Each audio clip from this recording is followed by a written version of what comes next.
Today's scripture comes from Deuteronomy chapter 26, verses 1 through 11, New Revised Standard Version. Please rise as you are able, in body or in spirit, and listen now for the word of God. When you have come into the land that the Lord your God is giving you as an inheritance to possess, and you possess it and settle in it, you shall take some of the first of all the fruit of the ground, which you have harvested from the land that the Lord your God is giving you. And you shall put it in a basket and go to the place that the Lord your God will choose as a dwelling for his name. You shall go to the priest who is in the office at that time and say to him, "Today I declare to the Lord your God that I have come into the land that the Lord swore to our ancestors to give us." When the priest takes the bread from your basket, you hand him, you set it down before the altar of the Lord your God. You shall make this response before the Lord your God. A wandering Armenian was my ancestor. He went down into Egypt and lived there as an alien, few in number, and there he became a great nation, mighty and populous. When the Egyptians treated us harshly and afflicted us by imposing hard labor on us, we cried to the Lord, the God of our ancestors. The Lord heard our voice and saw our affliction, our toil, and our oppression. The Lord brought us out of Egypt with a mighty hand and an outstretched arm, with a terrifying display of power and with signs and wonders. And he brought us into this place and gave us this land, a land flowing with milk and honey. So now I bring the first of the fruit of the ground that you, O Lord, have given me. You shall set it before the Lord your God and bow down before the Lord your God. Then you, together with the Levites and the aliens who reside among you, shall celebrate with all the bounty that the Lord your God has given to you and to your house. This is the word of God for the people of God. Thanks be to God.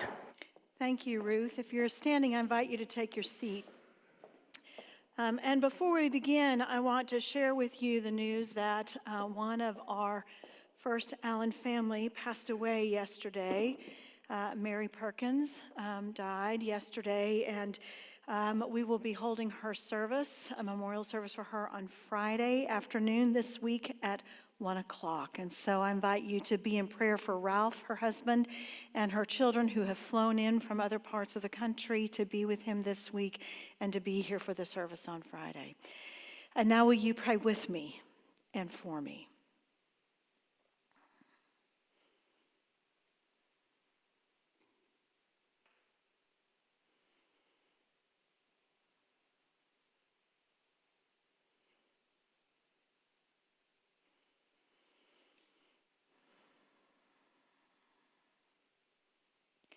Oh God, may the words of my mouth and the thoughts of every heart in this moment and in this place be pleasing to you. God, you are our rock and our Redeemer. Amen. So we all know what's happening on Thursday, Thanksgiving Day. I'm curious if you have favorite traditions related to Thanksgiving Day. And if you're worshiping with us online, I'd love for you to put what your favorite Thanksgiving traditions are in the comment section so that we may see what some of those are. I did a little research this week and asked some folks, and people said things like, well, the Macy's Day Parade, which we always have on, but nobody's really watching it in our house. Other people said things like, I have planned my Black Friday strategy on Thanksgiving Day. And other people had things like, there's football that day. I've heard there's football that day. But most of what people talked about had to do with, people coming around a table and sharing a meal. And I think that's certainly true that there are oftentimes in families very particular Thanksgiving food traditions. There's always the battle over what kind of stuffing there will be. Someone said they have a tradition in their family of the sister bringing cranberry relish every year that nobody will eat. And someone else said, my favorite Thanksgiving tradition is pie first. I think lots of us, we have the tradition of turkey, and certainly to me, it doesn't feel like Thanksgiving if we don't have turkey. It's about the only time of the year that I eat roast turkey. But I learned not long ago that, did you know they did not have turkey at the first Thanksgiving? Did you know that? They also did not have pie at the first Thanksgiving. They did not have pie because they had no butter, they had no wheat flour, and they had no ovens to bake the pie in. But scholars know that there's no real mention of turkey in descriptions of the first Thanksgiving. Certainly there was some kind of wild waterfowl, they think either duck or goose, and definitely venison that was brought by the Wampanoag, who came to that first Thanksgiving. But what scholars will also tell us is that for us to claim that as the first Thanksgiving is really not accurate. For centuries, Native American culture and European culture celebrated first harvest with some sort of gathered meal together. And we have a description of that in this reading from the book of Deuteronomy that Ruth offered to us today. So this reading comes at the end of a very long speech by Moses that Deuteronomy records and says that Moses is giving to the people of Israel before they enter into the promised land. When we were in Israel in March, we were driving through the Jordan Valley, and I have this memory of our guides saying to them, that's the mountain where Moses stood and gave this speech to the people, looking over into the promised land. He could see it. They could all see it standing there, and he gives this speech. And it's a speech that gives very specific guidance about how they are to behave and live once they are in the promised land. And here in this reading today, we have very specific instructions about a first act of worship after the first harvest, once they've entered into the promised land and planted their first crops and harvested for the first time. Very specific instruction about taking the first fruits to the place of worship and offering it before God, and then saying these words that tell a story. There are some scholars who call this kind of a first creed because it tells the story of who the people of Israel understand God to be and what God has done for them. But it's more than just a statement of belief. It's really telling a story, pointing themselves from this place of abundance back to a time when there was not abundance, back to a time when they were homeless, nomads, wandering. All the way back, this wandering Aramean is Abram that Moses is referring to. Abram, who is promised land by God when God says, get up and go to a land I will show you, but he doesn't find the land. They wander for a lot of years. Their wandering eventually lands them in Egypt, where we all know the story. They end up oppressed and in slavery. And then God sees, and God brings them out of slavery, but then they still wander and are homeless for another 40 years, always vulnerable to powers much greater than them. That's the story they remember about who God is and what God has done for them, bringing them out of that place of wandering and homelessness into this land of abundance. And by telling this story, they are reminding themselves and anyone else who will listen that they know they didn't get to this place by their own wits, by their own power, by their own strategic planning. They are in this place simply because of who God is and of God's awareness and God's action, God's intervention, God's providence, God's presence. And because they know that they have been beneficiaries of God's gift, they bring a gift. Bring the first fruits, which was the very best of the best, the very first of the harvest. They bring it and offer it to God because what they know is that it was God's in the first place. Old Testament scholar John Holbert has said about this story that they tell that it's not enough to know the story or tell the story or recite it in worship. It calls out of the storyteller action, offering the gift that was God's first back to God. And not only that, it also requires that in celebration of the gift given and received, it should be shared with those who do not have a gift to offer. The Levites, the immigrants, and if you read on into the next verse, the widows and the orphans. The Levites, because the Levites were the tribe that were not given a portion of the land because they were responsible for the worship life of the whole community. And so therefore did not plant crops, could not harvest, could not bring an offering of first fruits. The immigrants, because they were foreigners, they were not given a portion of the land. They did not have a place to plant crops and grow them, and so they were vulnerable. They could not bring their first fruits. And the widows and orphans, because the widows and orphans had nothing. They had no one to care for them. And throughout the Torah, God commands the people to care for the marginalized, to include them. And so all are to be included in this celebration of first fruits, this celebration of thanksgiving. Because they know what it's like to be homeless, to be landless, to be vulnerable. Because only those who have been marginalized, who have been homeless, who have been vulnerable, know what the gift of first fruits really is.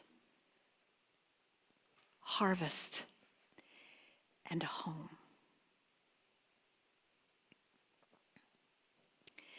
So I was reminded this week that this past week is National Hunger and Homelessness Awareness Week. It began on Monday and ends today. This is an annual event during which persons who work with the unsheltered population seek to raise awareness about the root causes of hunger and homelessness.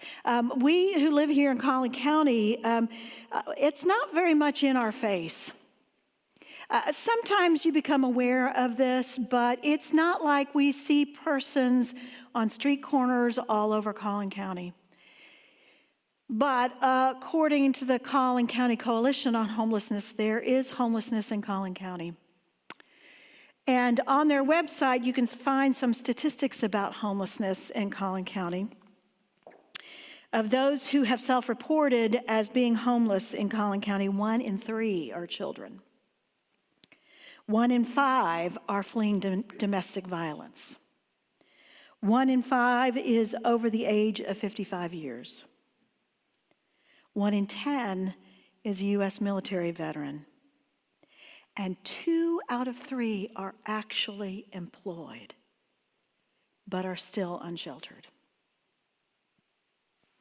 And in January, according to the Collin County Homelessness Coalition, in the independent school districts in Collin County, 1,350 students self-report as being homeless.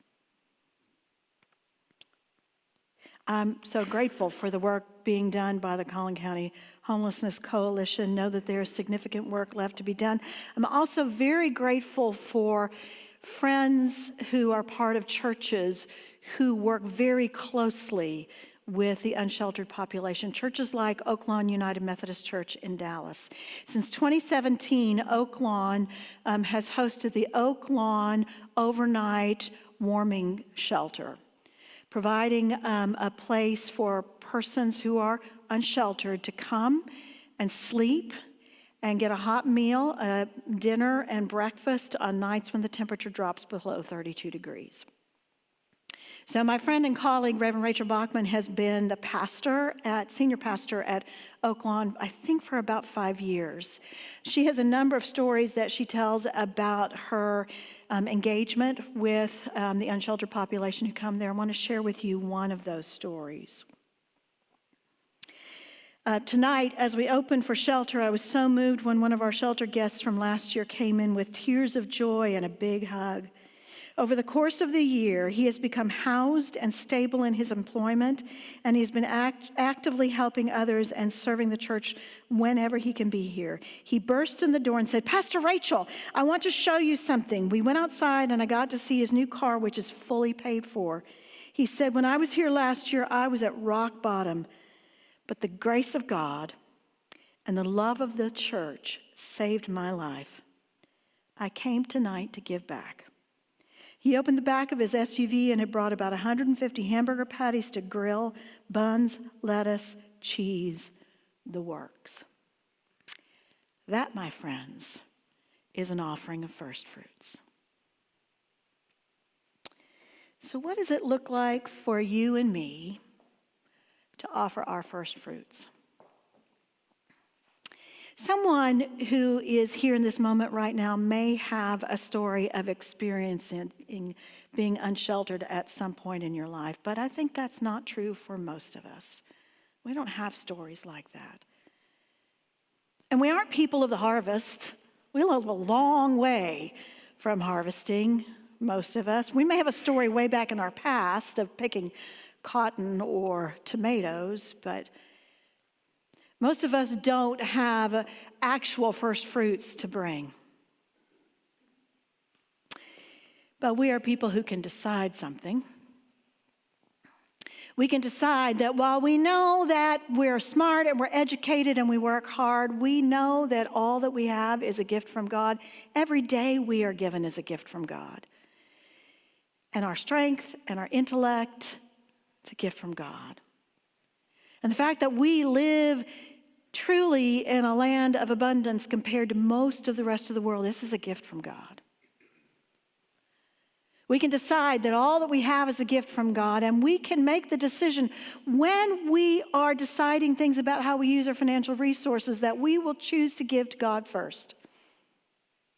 Before we pay the credit card bill, before we go Christmas shopping, before we pay the mortgage, before we pay the cell phone bill, we will give to God. Off the top, the first to God. And I'm so grateful for the people who are part of this community who have already decided to do that. These folks, 113 households who have set a giving goal to give first to God in 2023 of almost $766,000. This is exceeding the giving goals that were set for last year. We've already exceeded that. 65 of those, more than half of those households in their giving goals increased their goal over last year, and 8 set a giving goal for the first time. I'm so grateful for that. And know that the willingness to do this, to give first to God, comes out of a place of gratitude, comes out of a place of our own story. We have a different story to tell than the people of Israel. We're not people of the harvest. We're not people who have been enslaved, except that every day, every one of us deals with the reality of sin in our lives. Some might even say that we are enslaved to sin. But the rest of our story is that we know that God, through the grace and love of Jesus Christ and the sacrifice of Jesus Christ, has set us free from slavery to sin. We all have that story to tell. And you may have other stories to tell. You may have a story to tell of a great-grandparent in your past, a great-grandparent who came through Ellis Island or who crossed over the border from some other country and came into this country as an immigrant and knew what it was like to be marginalized, to be not seen, to be pushed aside. And yet, by the grace of God and their tenacity and their God-given gifts, your family is here today with a home and a life here. You may have a story in your past, a story of a time when you felt like you were wandering alone in the wilderness. lost, afraid, and vulnerable. But by the grace of God, someone entered into your life and said, I see you, and God sees you, and God knows you, and invited you to find your home in Jesus. We need to tell those stories. We need to be reminded of them. And I think sometimes we tell those stories in songs you all chose today. Tell that story. And there are other songs that tell that story, and sometimes that's the way, but sometimes we need to actually say the words aloud so that we hear them and other people hear them. And so maybe we need to tell those stories at a family gathering on Thursday or at a Friendsgiving celebration on Wednesday. We need to tell those stories because there may be somebody there in that gathering. There may even be somebody here in this moment right now who is in that place of loneliness and wandering. And if that's where you are, I want you to hear this story. God is aware. God sees you. God hears your cry. And in Jesus Christ, God has reached out to you to set you free from all that enslaves you and holds you back. And God is ready to welcome you at the table of God, the table of grace, this table that celebrates all that God has done and is doing for us. When we tell that story, when we share and give and offer our first fruits, then all of God's people can share in the abundance of God. Glory to God. Amen.